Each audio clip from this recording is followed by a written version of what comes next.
The divine love of Radha and Krishna. In the serene town of Vrindavan, where the air was always filled with the sound of flutes and the scent of fresh flowers, lived a young and beautiful gopi named Radha.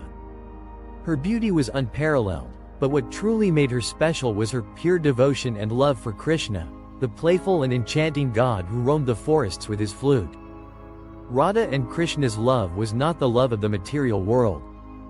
It was a divine, eternal love that transcended time and space.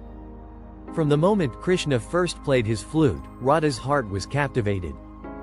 The melody of Krishna's flute would make the entire universe stop, and every living being would listen to its enchanting tunes. But for Radha, Krishna's flute was more than music. It was the voice of her soul calling her back to her beloved. One day, Krishna decided to test Radha's love. He disguised himself as a young, charming boy and went to her house in the middle of the night, carrying a beautiful garland of flowers. When Radha saw him, she immediately recognized Krishna in disguise, but she decided to play along with his little game. "Who are you?" she asked, pretending not to know him.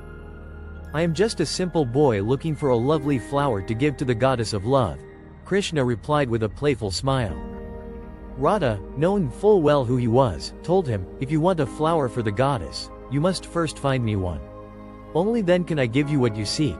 The boy, Krishna, then said, "All right, I will return soon."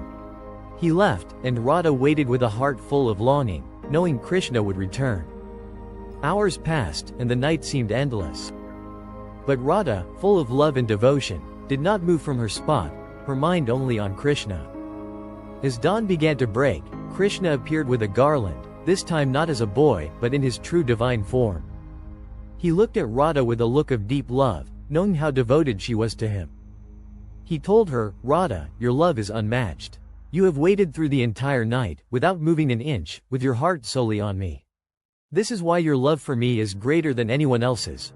Radha, with tears in her eyes, replied, "Krishna, you are the source of my love, the very breath that sustains me. I do not need a flower or garland to express my love for you. My heart is the offering, and my love is the devotion." Krishna, moved by Radha's pure love, took the garland and placed it around her neck, acknowledging that no flower could be more precious than the love she offered. Their love was beyond time, a symbol of the eternal bond between the divine and the soul. In that moment, Radha and Krishna united in a love that was both earthly and heavenly, transcending all limitations. And so, Radha and Krishna's love became the symbol of pure devotion and selfless love, teaching the world that true love is not just about union, but about surrender, trust, and devotion to the divine.